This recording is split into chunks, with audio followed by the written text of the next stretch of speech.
I'm back again. Come on, Ian, man. Come on. Against this right back, Charlie, definitely.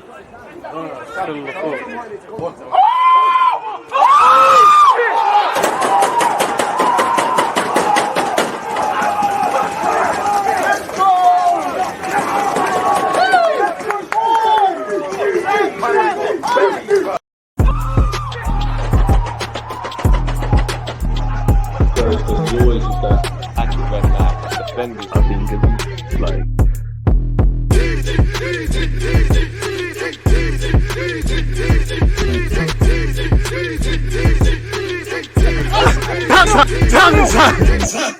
People deluded, I'm back again. Thank you very much for tuning back in each and every time. As usual, I'm appreciative of all the support you lot give me across YouTube and Twitch. Large up the Twitch gang. I hope you're doing well and safe.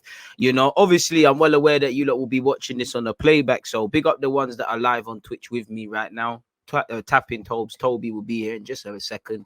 Give him a second to cool up. Let me warm up the crowd and things. If you're watching this on the replay on Twitch, double large up yourself. If you're watching this on YouTube, I appreciate you. But by the time you're watching, this is probably old news. We probably got a next collab and them thing there. So yeah, as usual, man, I appreciate you lot. One love to everyone who is following me on Twitch. Everyone who's supporting the thing, whether you're subscribing from Amazon Prime, all those sort of things, man. Following. Make sure you're following on Twitch, Twitter, Spotify, YouTube, and the rest of it. You know, as I said, I'll warm the crowd up. And again, I reset my internet before I came online. So I don't know if you lot could tell if there was some funky noises that StreamYard made. Nonetheless, we're back in. And the only annoying thing about doing that, people, is that you have to change up the thing, innit? Like a lot of the questions that you lot may have answered have gone. So I'm gone on to Twitch. So as I said, THFC Trey. _ Trey, better yet, you're always here. I appreciate you. Obviously, you got a great taste in content creators, not quite in terms of the football team, but large up yourself. 7, I appreciate you for tuning in. Man said, I'm always on YouTube. Join the Twitch gang today. Better late than never. D-Man, V Dylan, I appreciate that. I see you've asked a question. People keep the questions coming. Ethan and V, I see you lot have got questions. So let me start with Ethan's one. Obviously, as I said, I can't bring it on screen because I refreshed the page, but we can keep it moving. Standard procedures after that. You said, do you think Arsenal would do well in the champs if they get all the players they need in the summer? Define doing well. You know, because in many ways, qualifying for the Champions League is harder than going to the final. I don't even believe that. I thought, let me do the PR training. What I call serious is obviously getting to the latter stages. Whether Arsenal are able to do that, I don't know. At this moment in time, we're outside the club. The club owner has said you can't come in. You're not a celeb. You ain't got no watches. You ain't come with gal. You ain't doing nothing. You're IC3. You're dang at IC3s. You're not getting in the club. Right now, we need to get into the club. Whether we have money in our pockets to go once we get into that club to buy a juice, to buy a gal a juice, I don't know. So we need to get into that club first. We've got a young squad in it, a very naive squad, and they're doing quite well in the Premier League. Hopefully they see it through to the end. Yeah, we've seen Ajax do the youth thing in Europe, but when it gets to that latter stages, we'd probably struggle in it. So you never know if you sign a serious 9 that transforms this team or a number 8, you never know. Like if we bought Mesut Ozil from Real Madrid today, them sort of things there, if you get where I'm going. But let's just follow. Let's just focus on getting to the champs and then potentially getting out the group stages. Via said, do you think Tomiyasu being available for selection gives Arsenal a boost in retaining the full spot? Well, yeah, you need your best players. So yeah, 100%, man, without a doubt. So yeah, obviously, let me go back over to StreamYard. I'm on Instagram. I think Tobes has shouted, man. So yeah, he's there, man. Let's get him in, man. What you saying, bro? You know, you're not blessed in terms of a football club, but you're one of the coolest guys I know in terms of this content thing, man. What you saying? I'm good, man. Thanks for having me on again, man. Sorry I'm late, man. Sorry, I was doing some cooking in the kitchen, lost track of time, mate. Sorry. It's minor, man. It's the end of the day, man. You're working, man. Don't apologize, man. It's better late than never. Obviously, I wanted to pick your brains on a lot of things, really, man. You know, the first things first. What did you make of Ghana yesterday? Did you celebrate did you celebrate Partey scoring? I want to know if you're shameless. Bro, I don't care, man. Listen, you know what? It's mad because I'm not even I'm actually the other side, so I'm Nigerian. So I was just all this time I thought he's Ghanaian, you know. No. Swear. So, yeah, I'm Nigerian. You're stressed, and of course you weren't supporting. Yeah, bro. So it was a double whammy. that wanker scored against us, and Hey, I love it now even more. They beat us. Well, I say they beat us. They did enough to go through. They scored a jammy goal and defended well for the rest of the game. We couldn't really break them down. So yeah. What are you saying for away goals in general in football? And obviously with a World Cup on a World Cup place on the line, man, away goals feels like a shame. I think it's ridiculous that you know what, yeah, away goals in Champions League I didn't like the fact that they got rid of, but I just think beyond away goals, I think it's ridiculous in itself that the format of the African qualifiers means that the winners of the group have to play a 2-leg playoff game to go through. That's ridiculous. Why should the winners of a group have to go through another playoff round? I would encourage bigger groups, and then whoever wins, the winners of those groups automatically go through to the World Cup. It's ridiculous. Would you say with that then, I don't know, I want to pick my words carefully. I don't know if it's an agenda or anything, but do you think things are purposely set up kind of for African teams to kind of fail then, or make it harder to reach that? Because World Cup or not, it's a European-centric game. We have to be honest. It's all favoured around them with the exception of Messi and that. It is, to be honest, I don't know enough about it to say that there is a scheme against the African countries. But me personally, I want the best teams in Africa playing at the World Cup, and this format means that at least half of the best sides in the land won't play. They won't play in the tournament, and it's stupid, man. It's proper stupid. What do you make of your, like, I know a lot of people call it golden generation. What have you made of, because I think Nigeria have the blueprint really in terms of, obviously you've got a good project, you're tapping up a lot of players, you're making people, I don't want to say proud of being Nigerian, because they should be proud anyways, but you're getting a lot of, especially the British players, to play for Nigeria, and I think that's the blueprint for a lot of the dysphoria. So what do you make of that, and obviously missing out on a World Cup potentially to see these guys do their thing at their young age? Yeah, I think it's good, man. I think it's good. I love the fact as well, like players from the diaspora are actually like committing themselves to their African countries on the international stage as well. Like you've seen it with Lookman. I can't remember who else. There was another player who did it recently. You've got Anya as well. You've got Lookman. Anya did it a while back. It will be over when he was at Arsenal, went and played for Nigeria. So there's a bunch of lads doing it. Exactly. So I think now and Mays, big up Mays as well, because he wrote a good piece on this for Versus a couple months back. Like it bodes well for the future, and like it gives us encouragement that like some of Africa's biggest and best talents will have like the role models that they didn't have before when it comes to making decisions like this. Because before it was the easy option to play for England, even though you knew you're not going to get capped and stuff like that. Like, give you an example, Tosin Adarabioyo, like he had a relatively decent season for Fulham, and he's someone that would massively improve our team, and yet he's opted to stick with his England nationality, but he's nowhere near the pecking order for England. And I'm like, why would you do that to yourself? Like, now, if he does come back to Nigeria, it's going to be like a slap in the face. You're only coming to us because you knew that you couldn't get to the England team. I don't think that's right. But either way, I think with Nigeria's current setup, it's good. It's annoying that we're so poor. We were so poor yesterday, and we were so poor against Tunisia, because man for man, our team is genuinely one of the best Africa has to offer right now. It is. When you look at our team, it is. Many people will be envious, bro. They'll be envious. So why we just can't get it right is annoying. The coach needs to change, and I think we just need to be way more consistent, deliberate, and better at attracting or enticing the players in the diaspora to come play for Nigeria. Someone like Eze, for instance, at Crystal Palace. Like I can't even remember the stuff that went behind the scenes with him in Nigeria. But like we can't be letting these players just slip away from our fingers, man. You're right, and you kind of said something there, and I'm interested to see what probably Hudson-Odoi. I would say Hudson-Odoi. If Ghana talked to you, I bet you answer the phone now. I don't think what's his name, Eddie Nketiah should be anywhere near it. But with Ghana qualified, you never know what could happen, and a bunch of Ghanaian players, Lamptey as well.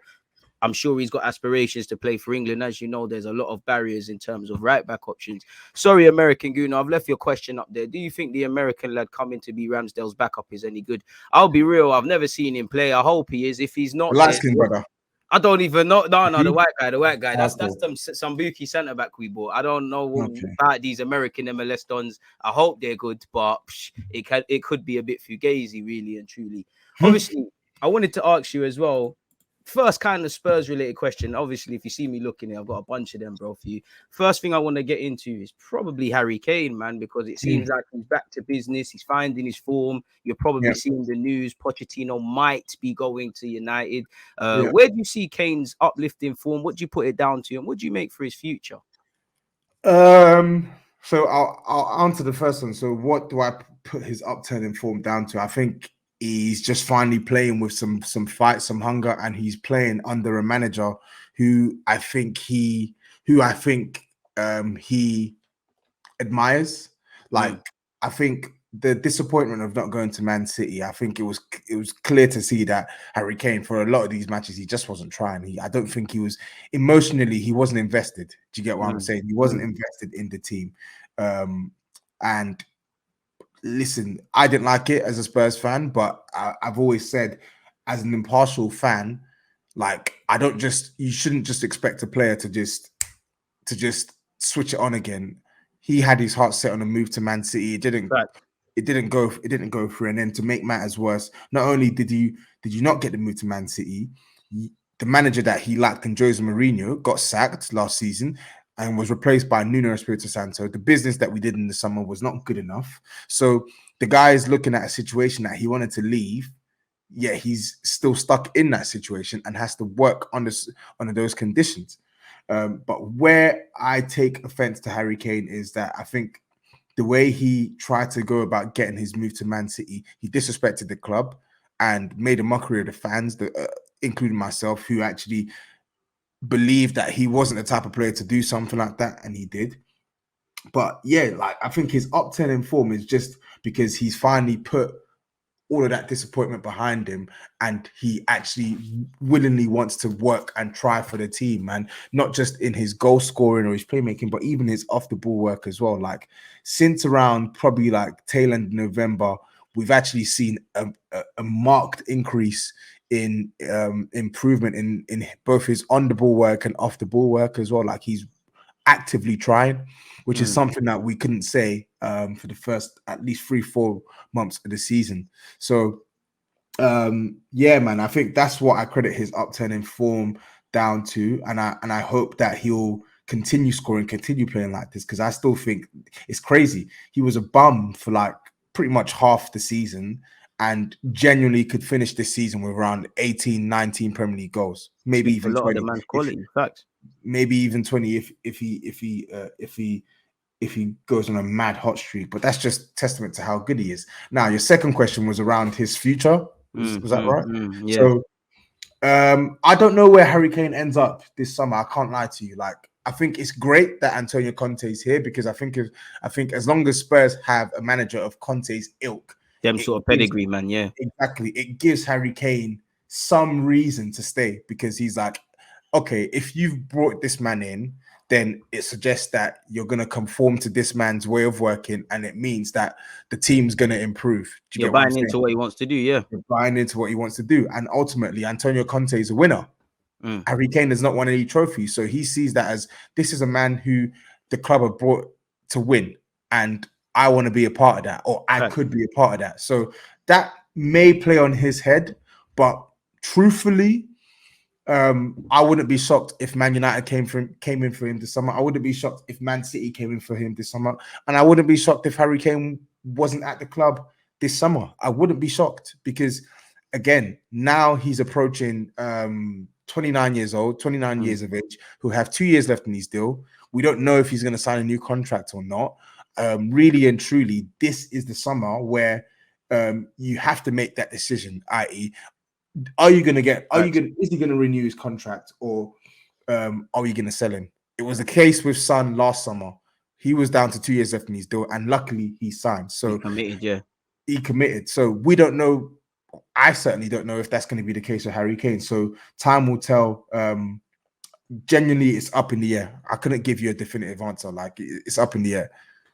Like looking from a neutral, I think if you grab Champions League, which obviously I hope you don't, I think that kind of, because a lot of clubs are going to give you a lot of promises. You're gonna, you would see something physical and something tangible and whatnot. I think a lot would probably depend on Conte, because as a neutral looking in, he seems a bit bipolar. Like when you man do a mad thing, he's the guy. Sometimes he throws his toys out the pram. Whether that's strategically trying to put pressure on the board, I'll ask you on that. I want to go back to last summer with Harry Kane, because as a neutral, it looked like he tried to do, all right, cool, I'm leaving, I'm going to play the game. Ultimately, it didn't bang in it, whether it's down to his agent, there was stuff around his brother, whether these offers were really there. I know Pep came out the other day and said they offered 3 times for him. They made 3 individual offers. So I don't know if Levy was playing hardball.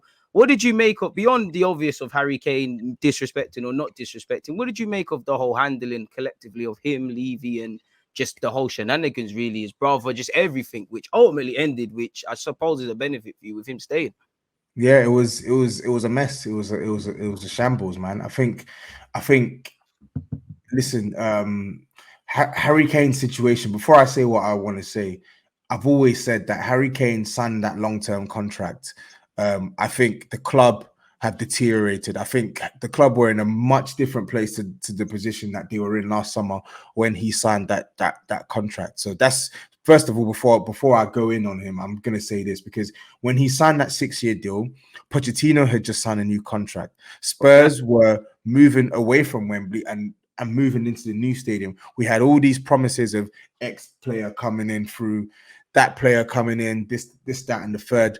We still had a team who had just come off the back of our first season away from White Hart Lane, finishing 3rd in the league, getting to the Champions League round of 16, not getting dumped out unluckily by Juventus, but reaching the FA Cup semi-final as well. So he signed that new contract naively. I'm going to say this: he signed that new contract naively because of because of the upward trajectory that he could see Spurs going in. And I could see Spurs going in. We were like, fantastic, cool.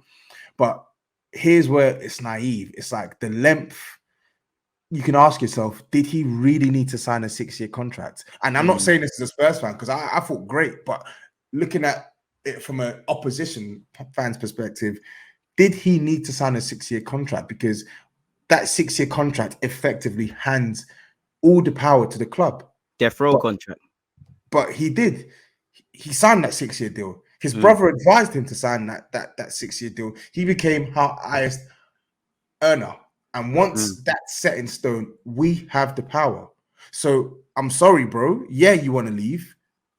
I thought he was going to leave. I had no qualms with Harry Kane leaving for the right price. But when a fellow Premier League rival comes in and registers interest in you, they have to be paying us astronomical money to get you out of this club. You have to kind of bump them, If they're not paying us that money, then we're not going to sell you.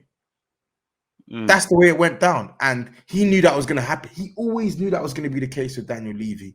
And that's why he tried to engineer what he engineered, which is not turning up to training and trying to basically destabilize his position at the club to force our hand and sell him. But what he and his Levy's experienced, man. This is it. We're talking about Daniel Levy here. We're talking about a man who knocked back 40 million from Chelsea for Luka Modric and sold him a year later for £5 million less to Real Madrid. Why? Because we have principles that we will not break. I hate Daniel Levy's guts right now, but there are certain principles that he has as a chairman.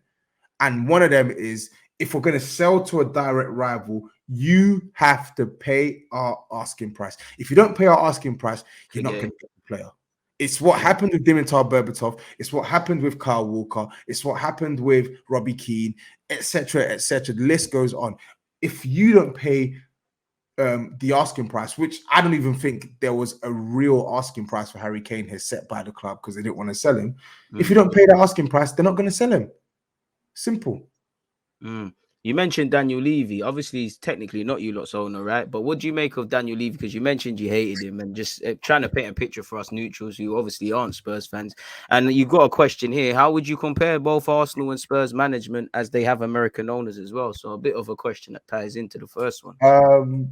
So first point on Daniel Levy, I used to admire Daniel Levy, his ability to be shrewd, his ability to sort of make it difficult for opposition clubs at the back, maybe back 10 years ago, 10 years ago, where like we had a really good player, and because we were not small time, but because back then we were sort of top four pretenders who had just cracked top four, and we finished top four twice in 3 years under Harry. I think with Levy, it was good. I'll say this. It was good having him as our chairman back when we were the plucky Spurs side who were on the come up, and we wanted to do things organically, and we didn't really have major expectations. Once Pochettino came in now, and raised the standard, raised the level, raised the appetite for success, he didn't change. He didn't conform. Pochettino had this team punching above their weight. Some of our players had this team punching above their weight, and he didn't adapt. He didn't adapt. He didn't invest to the point where you lot could kick on, in my opinion. Exactly. He didn't invest at the times we needed investment. And the main issue with Daniel Levy is there's only foresight and vision when it's off the field matters. When it's on the field matters, we don't see this foresight or vision. Yeah. Facts. We don't see this foresight or vision. Like, our squad has legitimately deteriorated. When it makes me so angry looking at the squad that we had at our very best as to what it is now. Like, the teams at the very top, they stay dominant because they don't just let their squads deteriorate. They make adjustments every single season to refresh the team, to make it competitive. Fixing the roof while the sun's shining. Exactly, bro. With Spurs, there's no foresight, there's no proactivity. Everything is reactive, and it's like they have to wait and see the thing's legs practically collapse before they make any fixes or any adjustments. And that's the problem with Daniel Levy. Too risk averse, always reactive, never proactive, and your eye ain't on the ball. And the fourth point, you don't know much about football. You're a businessman. You don't know much about football, and yet you think that you can make the best footballing decisions. That's not you. You don't. In the past 3, 4, 5 years, all the footballing decisions, for the most part, have been poor. We've only very rarely have we seen good decisions that have been made by the ENIC hierarchy. Yeah, and it's just frustrating, man. It's just frustrating. At the very least, if you don't know how to make these decisions, put people in place who can make the best decisions and actually listen to what they have to offer. But no, your way or the highway, and look at where it's got us. I mean, that sounds very similar to my club. Like, historically, I know everything's feel good with Arteta. I don't want to say 100% faith, because I don't have 100% faith in anyone, but I believe in what Arteta is doing. We're moving in a decent direction. Whether he takes it to another level and so on and so forth, only time will tell. My problem is, when it was going wrong, I think, I don't know what those above were saying. It just looks like, similar to you lot, we will fix problems when it's evidently at our doorstep. It just seems, for me at my club, that everybody's left to their own devices. And for me, I guess a bit similar to you with Conte and probably Poch, in that you believe in the manager rightly or wrongly. It's those above them that are a bit shaky. Like, I don't know too much about Edu. I wanted to ask you earlier, but it's like looking at you lot, is it Patrici or whatever he's got? Whether these signings have worked or not, you can see he's an Italian man. He's going to grab Italians or people in the Italian league. Like, he tried to get Tomiyasu. You've got Romero, who I think is a good player. Kulusevski's found his feet. Bentancur's a sort of midfielder you've missed for a while. With Edu, I don't really see you. I know it's not the same, but I haven't really seen much. It's like, if we go back to the summer, he allegedly wanted Neto. We've got Ramsdale. Now, Neto might have worked, but Ramsdale did work. He wanted Emerson. We've got Tomiyasu. Again, it could have worked, but right now it doesn't look like such. So I don't know for your talent ID. And it's just a case of, for me, when I look, I'm sure internally he does things, and he's obviously helped with last summer. But it's just like, if it was any walk of life, your role could become obsolete, because I'm seeing what Arteta is doing. He's won an FA Cup. He's the building blocks, etc. You know, Kroenke is a bit of a silent don. Edu, I don't really know what you're on. Like, I'm sure internally you do a lot of stuff, but to me as an ignorant fan, genuinely beyond the obvious, you seem like if you're told to do something, you would do it. And I haven't seen that, like, even in Jan. While I admire not signing players for the sake of it, reality is Lacazette and Eddie have 4 goals, I believe, in the Prem between them with 10 games left. That could be greatly heroic. That could be silly. Sometimes it comes down to who you can call, bro. Now, I'm sure other clubs, they might have patterned a loan or something like that. So I haven't really seen anything. Next summer or this summer coming, for me, is when I'm going to learn. Can you get that new deal for Saka and Saliba and Martinelli? We all know we need an 8 and a 9, bro. And for me, it's more the players that need to leave. Like, there's probably a couple of players you forgot played for Arsenal. You know, the Lenos, the Reece Nelsons, Ainsley Maitland-Niles, Torreira, Bellerin. These guys are contracted until 2023. Yeah. Obviously, I'm not going to just put this at Edu because we've been doing it, but he ain't sold nothing. He ain't really brought nothing in. He's just tearing up contracts. Now, I'm sure he does a lot of good stuff. I'm doing barbecues as well. And barbecues as well. Like, literally, I'm sure William's giving him the food and that, and it's some elite Brazilian steak and that, but it's rubbed. Like, I don't want to criticize a man where I don't know what you're doing, because clearly you've played some part. But I look at it like, we brought some guy called Richard Garlick in, and he's meant to be 30 with contracts. Now he's come in, and we've had a decent summer last year. Could I put that down to him over Edu? You know, we've actually signed Ben White and Ramsdale. Typically, we kind of flop when it comes to buying off our English peers. Can I put that down to him? So I want to learn. I'm not even trying to make this an Edu hate campaign. It's just like, you just want to know, like, what's the demarcation point between what he's doing, what's up? Because I did want to know this as well, because I'm good friends with a lot of Arsenal fans, and of course with Touchline we've got Touchy Guna, so I listen to their content. Touchline records as well, man. Yeah, I listen to their content as well, and like they themselves, they don't like Edu, and they don't really see the value in what he brings to Arsenal. Like, when it's time to be proactive and get the good signings, he doesn't deliver, and it's like, what is his role as like a technical director? Because it seems like a lot of these players, they're off Arteta's recommendations. Like, I feel like Arteta is the one that pushed for some of these signings, because they're quite left field. Like, they're quite left field. It's clear to see the way he's integrated them into your team.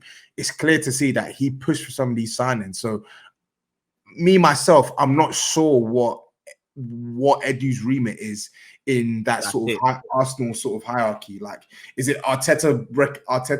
They give Arteta a list of players and he says, yeah, I want this one, or is it Arteta that seeks out a player and then Edu sort of gives it the go ahead? Like, I don't really understand. This is and this is the thing, man, because even if I look at the signing of Tavares now, why I say that is because Arteta said himself, that's not a player I recommended. I said we needed a backup left back, and the analytical department got in. Okay, that's cool. So the analytic department have Tavares. You just, like you mentioned, Arteta has who he brought in.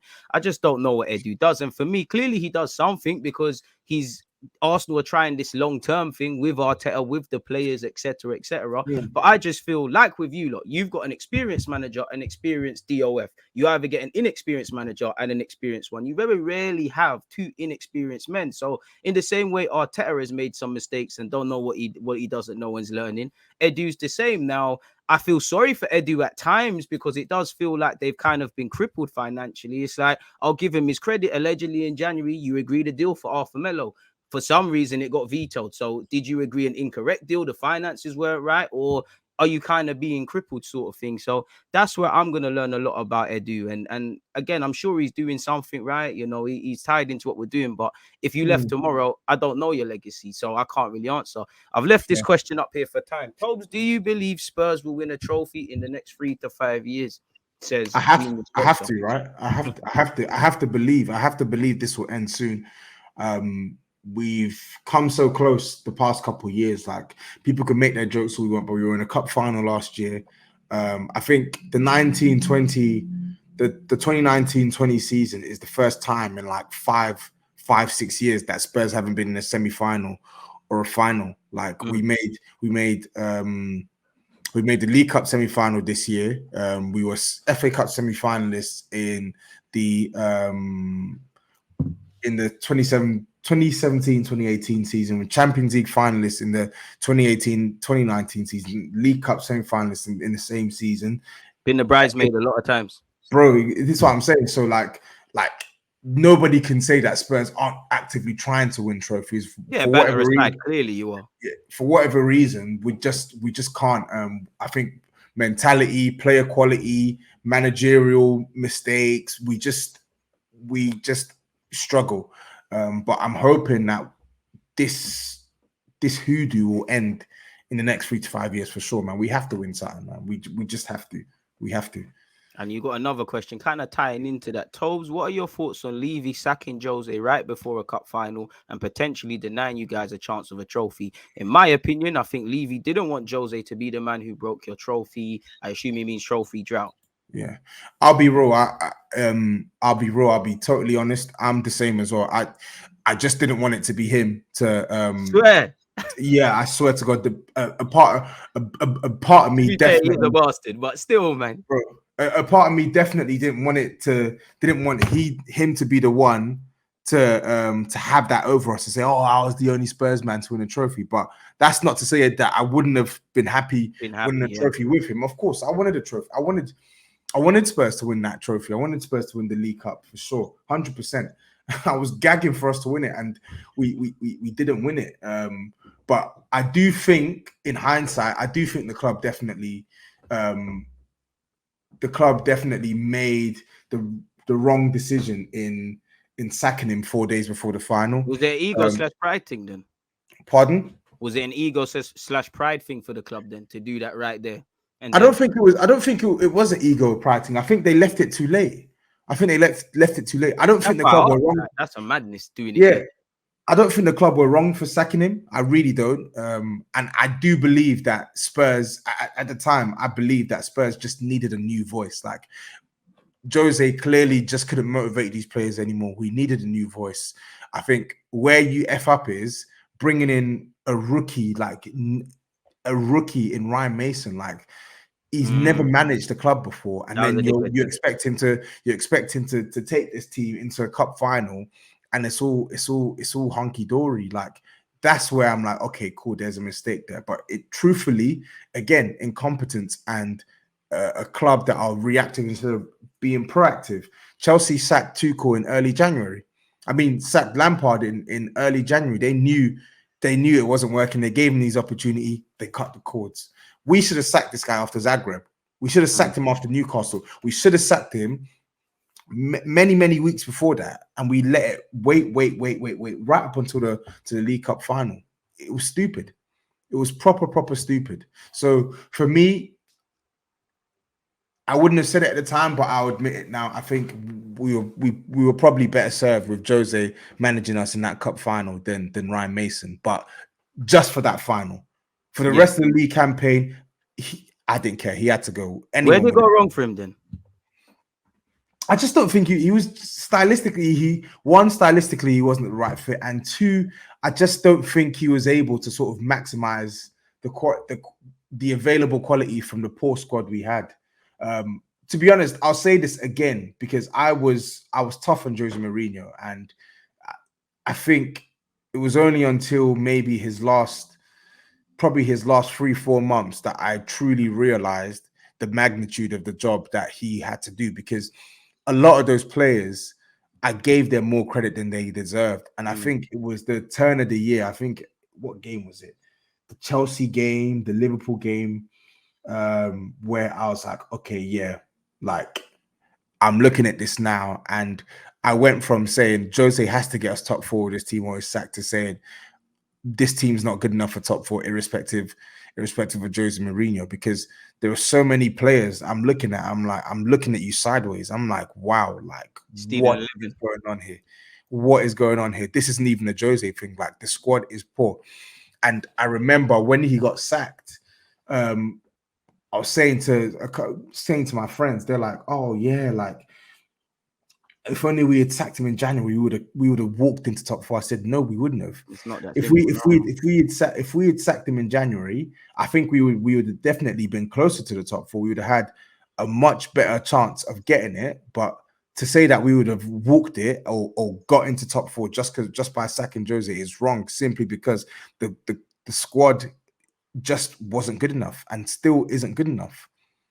And obviously, you know, again, from one Portuguese manager to another, I just said this literally because I just see my tab with Joe Hart talking about Nuno, Espirito, Santo. Like, where did it go for him? Because I'll be real, like in a hot minute, I know Spurs, sorry, have had a lot of problems, but he made you look rubbed. Like, I haven't been confident for a North London derby in a minute. I was confident going into that against him, car. He just. Obviously, I can run all my bants about Spurs. He just didn't get it, from how he was in the press conferences to how he kind of played the game with. It just weren't. It just looked callous to me, really. So I'm a Spurs fan. I don't know, man. I don't know, boy. You're gonna have to tell me, bro. I remember when he got linked with the job, there was a hashtag saying no to Nuno. Yeah, swear some people knew already from Spurs fans. Yeah, and then I remember when he got the job, I put out a video, basically, in the nicest way possible, saying that this is not the man for the job. Like, this is not the man for the job. And it's so obvious. Literally every single person can see Nuno Espirito Santo is not suited to this job. Yeah. And the same issues we had with Jose Mourinho, they would be amplified with Nuno, because Nuno Espirito Santo, for all we've known in the Premier League, has always been a counter-attacking manager. You're trying to move away from counter-attacking. You're trying to be on the front foot as a top You're team, trying to play on the front foot. You're trying to be more progressive. And you go and get a manager who isn't even as good as the guy you've just sacked in Jose Mourinho. You see what I mean? You see what I mean about this club as being... It didn't make sense. And the one thing you said that made me laugh, because it's so true, is that as poor as we are, because how many times have I mentioned on this stream that our squad isn't good? As poor as we are, he made us worse. And that was the issue with Jose Mourinho, and it was worse with Nuno. It was worse with Nuno long term. Initially, it looked better. I'm not gonna lie, it looked better initially, as it would with a new gaffer. Yeah, it is always gonna look. Ralph Rangnick looked decent at United for a couple of games. Because the first game against Man City, I thought like instantly our pressing was way better.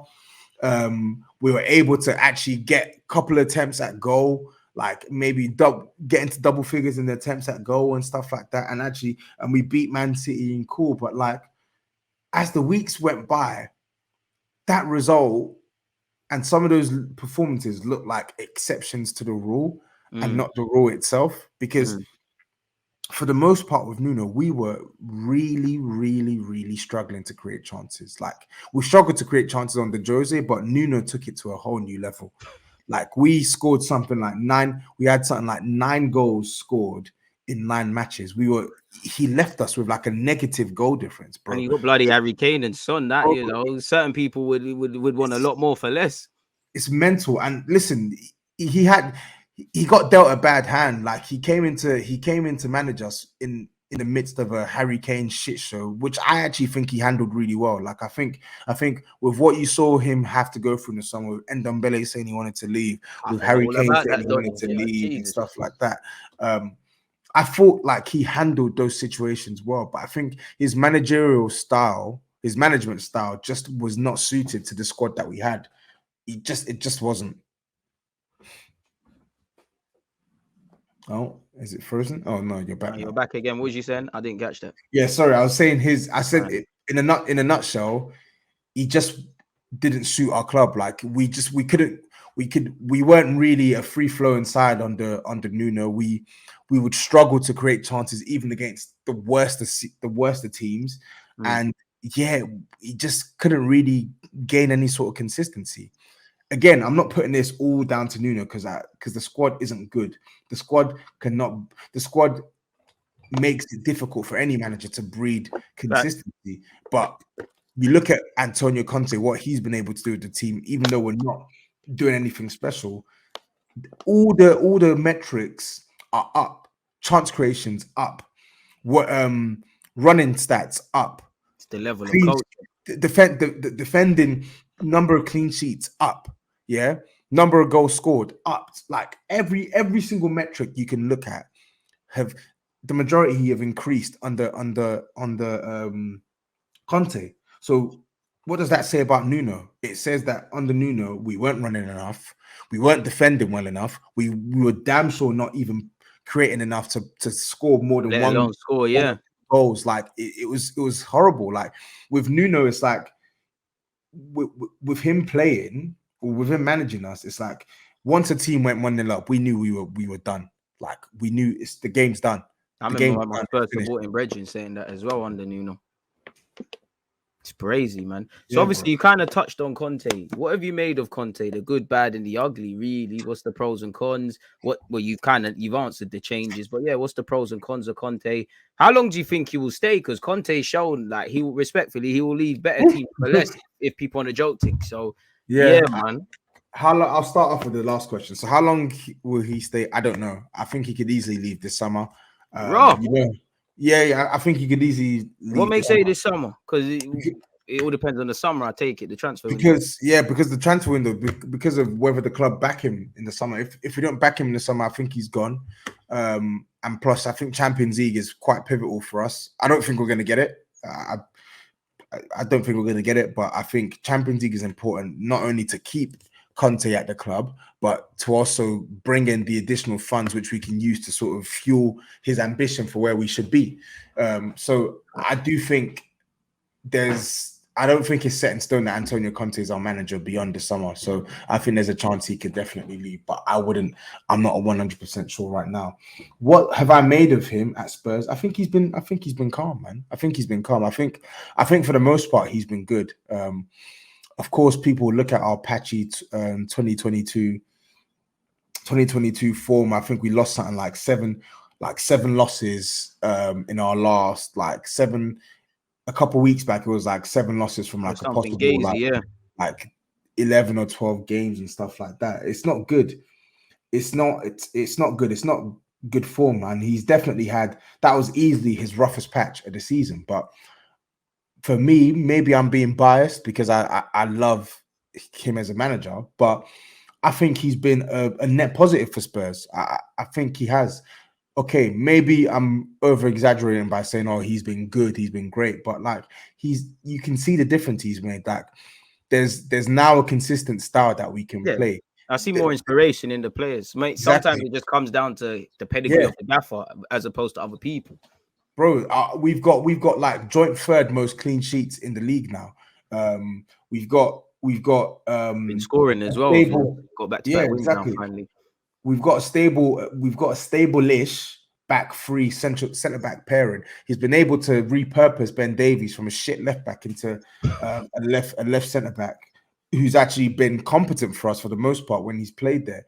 Like Harry Kane is revitalized under him. Son is still keeping up his scoring under him. Kulusevski and Benson. The additions have been very good in my opinion. Have slotted straight into the system. He's now even trying to squeeze some sort of quality out of the two shit right wing backs that we have in Matt Doherty and Emerson. Like it's the toughest thing to do. So for the most part, I think he's been a net positive for Spurs, man. Like I think for me, I look at his system. I don't think he's the issue. I think he's made mistakes. More the players, man. He as a neutral looking in, I think he's got a bag of problems. I think there could be legitimate questions as to how he plays. I think there's a lot that Conte could do better, but I do get the feeling it's a bit like to a degree Arteta, and actually I felt it under Jose to a degree. It's like you can take players to the water, but at some point they've got a drink. It's like sometimes it's looked like Conte's briefed you lot all week on a certain plan. And you lot have just shagged it in the first 10 minutes or whenever, and then he can't do anything really. Like I'm genuinely surprised he's still got a full set of head of hair, really and truly, if I'm honest. So you kind of touched on it, yeah. What do you make of the top 4 race? What do you make of your rivals looking in for the top 4 race? Clearly, it's us, you, and United, and obviously you can't rule out West Ham and that. Yeah, it's interesting. I didn't expect Arsenal to be top of to be in 4th. Neither did I. I'm happy to be here, man. Bro, I didn't expect it. I think I've had to forcibly take Arsenal seriously over the past 2 months. Even as early as the January transfer window, I thought, they didn't do enough. They didn't do enough in January. No striker might hurt them. A couple injuries might hurt them, but I think what's really shocked me is the level of consistency that you lot have shown. Like, you've swatted the teams that you need to swat. You've picked up key points. Really and truly, you're only dropping points to. I mean, who have you dropped points to this year in the league? Burnley was stupid, but apart from that, what Liverpool and City, I believe. Was Burnley this year, 2022? Yeah, I'm sure it was this year because there was just a moment in time we didn't actually have a win in 2022. Yeah, I'm sure exactly. I could be wrong, but I'm sure there was a draw. But either way, even still, Burnley aside, dropping points to only Liverpool and Man City and winning the rest, like, that's massively impressive. So for me, I didn't expect that, and it's definitely changed my perception on a lot of your players. It's changing my thoughts on Arteta a little bit, but I still need more. I still need to see more from him. So listen, I think you lot are in pole position now. I think if Spurs miss out on top 4 with the position we were in January, remember that when we had the 2 games in hand or whatever, and it looked like we could make a proper case for top 4, and we messed it up. It will be a big disappointment if Spurs don't get top 4. But I think with you lot now, the position that you put yourself in, 10 wins out of 13 or something like that, something mental like that. 3-point buffer over us with a game in hand. Well, that needs to correlate to realized points, though, broski. Yeah, it's true. It's true. I'd rather points on the board than games in hand. That scares me, that games in hand stuff. I can't cap. But it's true. But what I'm saying is, even if you take away the game in hand, you've got a buffer. You've got a buffer over these teams. Man United have tough fixtures. Yes, you have tough fixtures, but you've built a buffer. Now you have to see it through. So yes, when I'm talking about the top 4 race, I think Arsenal are the ones that I fear the most. I think we have an easier running than you. Do you get what I'm saying? But very favorable fixture list, if I'm honest with you. Very favorable.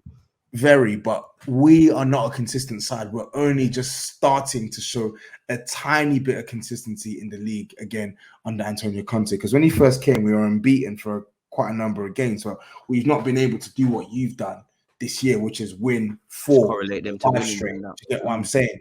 Like, we will win 1, then we'll draw, then we'll win, loss, win, draw, loss, etc. We need to be consistent.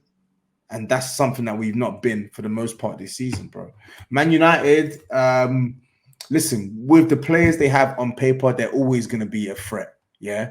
But I just feel like with them, too many things have to go in their favor for them to get top 4 at this stage now. They've played the most them and West Ham have played the most fixtures of all the 4 sides chasing top 4, and yet they're in 6th spot, yeah? They still have to go away to Liverpool. They still have to come to your ground at the Emirates, where most would fancy you lot to take some points off them, even if you don't. Man, are jammy against us, though, man. Jammy, but you're right. But even still, they still have to play Chelsea at their ground. Like, that's 3 fixtures off the bat where you can see them really struggling.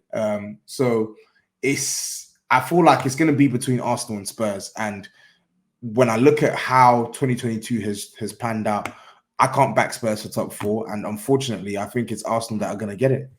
I mean, for me, it's a bit of a gazy one because I feel our own worst enemies at this point can be ourselves. I think on one hand, yeah, I mean, I can't blame you. I think on one hand, our best gift that could turn into a curse has been our inexperience. We've got players that, arguably, they've never been in this position before. They're just so gassed to maybe play Champions League football that they're not necessarily deep in what it means for Arteta, the fans, the club, the finances, etc., etc. They just can't look beyond, I used to play in Champions League on FIFA, I could be in it. So I think that's one thing. I just feel, obviously, as a fan, it feels like everything's going too well for us. I feel we've got a difficult run of games. I am wary of, while it's been going great, like my boys have been showing resilience, as you said, getting points on the board. Everybody's been pulling into it now. I think it's the last 10 games now. This is where I need certain consistencies. If Smith Rowe, Saka, all these guys can't make the difference, what are my strikers saying? We've just seen 2 injuries now with Ramsdale and Tomiyasu. When they come back, I don't know.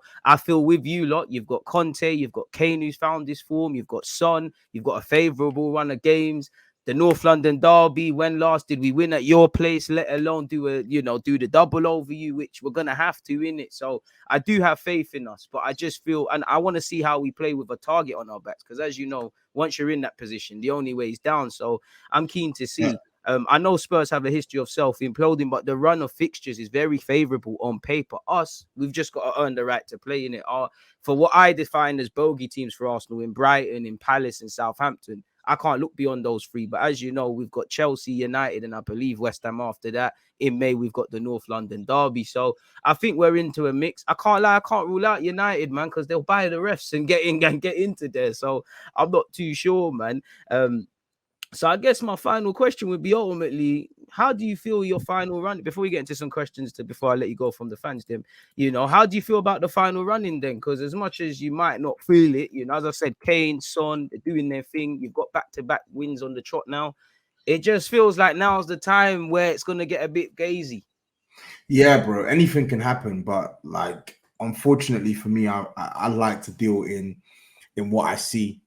And what I've seen with Spurs is an inconsistent side who haven't shown at all this season that they have the mental capacity or the quality to win over a long stretch of time, i.e., win all your games in a month, win 5 out your 7 and stuff like that. I've not seen that from Spurs collectively, and that's why it's difficult for me to say that Spurs will finish top 4, but I think Spurs can get top 4. I'll be real, even with the gap.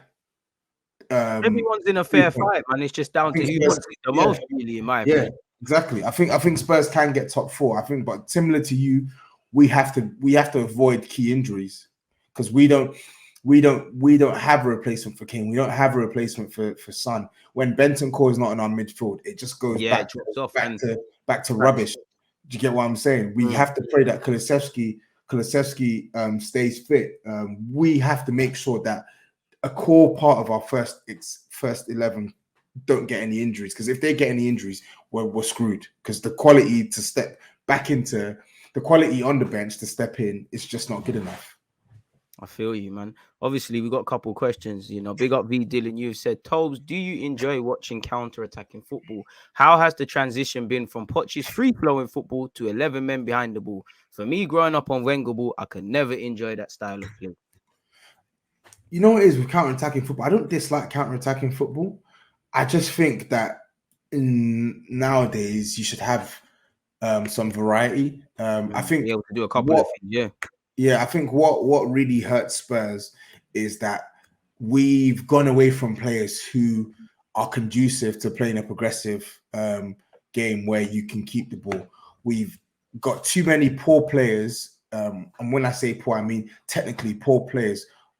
So it means that we aren't able to keep the ball. Quite basic. Yeah, because they'll lose it in the middle of the park. Exactly. They'll lose it. They can't play under pressure. They can't turn out of pressure. They can't receive the ball on the half turn. So it's a problem, in my opinion, as well. Exactly. So our squad right now is definitely suited towards a transition-based game. But that being said, I think you can see that Antonio Conte, he's trying to get us to play more. When you look at us, we consistently play with the ball out from the back, even when it doesn't work out, we still play with the ball out from the back. He doesn't change. He builds up through the midfield or through the wing backs. You can see that we are trying to actively move away from just sitting back and waiting for the opposition. But even then, I think Conte is guilty of himself of setting us up to sit back. I look at Middlesbrough, where we went there. Unless. Exactly, we went there and tried to sit back. So it's counter-attacking football. I think when it's done right, it's beautiful to watch. But yeah, my preference will always be sort of front-footed, progressive football, getting on the ball and putting as much pressure you can as on the opposition. Facts. How do you feel about when Dele Alli left? Such as the forgotten man, completely forgot to touch on that, man. I was happy when he left. Yeah, I was. I think it was he reached his sell-by date was way back. Like he's done. And I think it was just a sigh of relief for us as a fan base and for him as well, man, because it's done. Like we just kept plugging that horse. I don't know, man. I think he's lost some of the hunger, man, because on the pitch he works his socks off, but I feel like it's a combination of things. Like I think one, mentally, I think like he might potentially have let his eye off the ball. I think he may have got too comfortable, got too lax. Two, I think, like I said, the squad quality. We've gone away from players who are really good on the ball to more functional players who are not that good on the ball.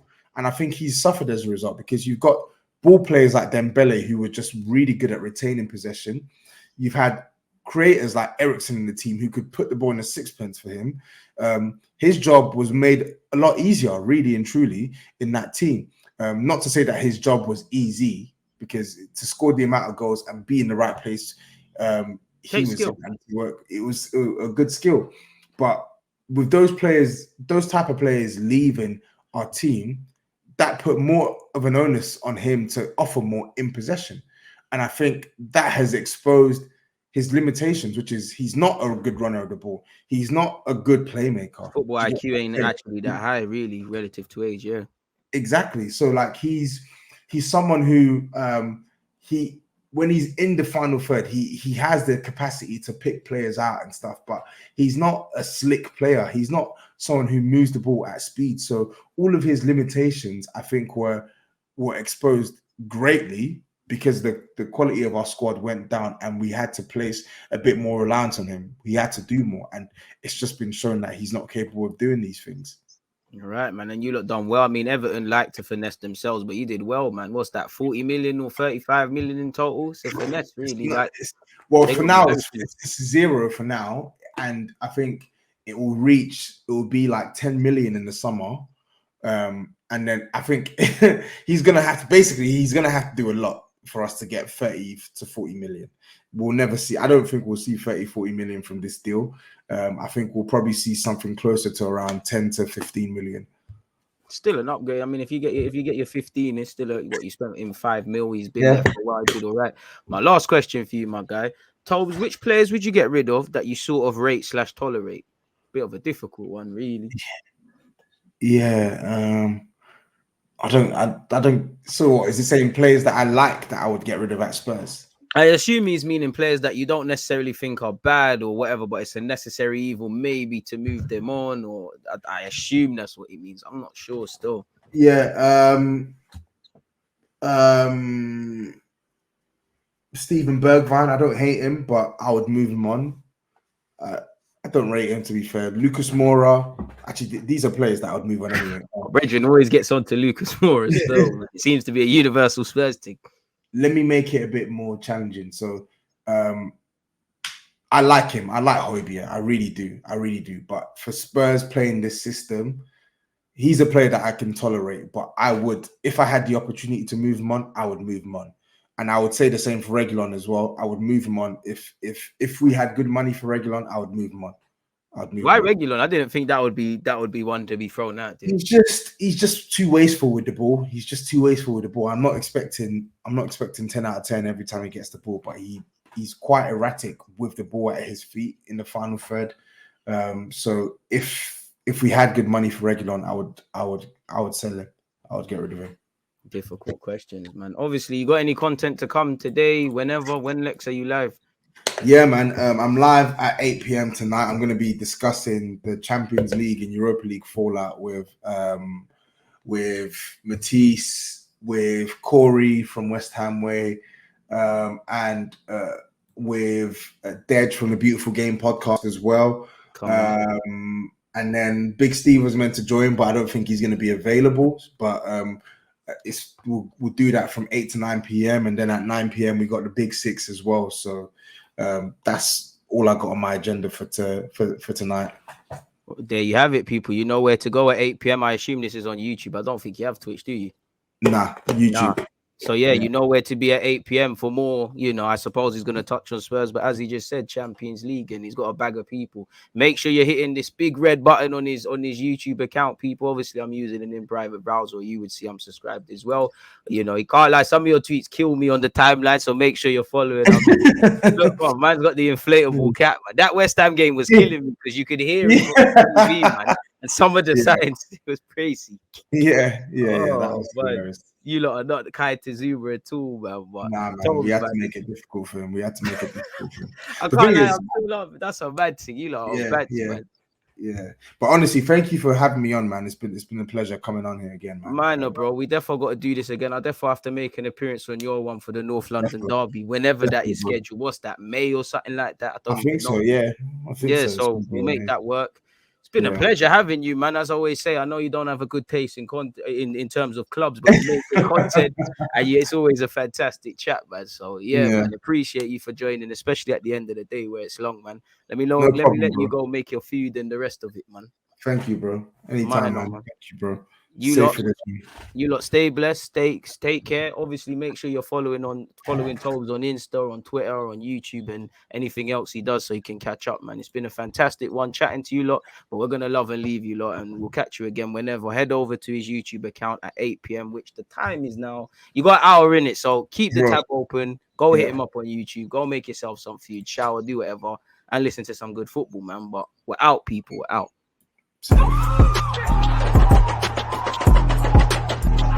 There's always just that active and that defending. I've been given like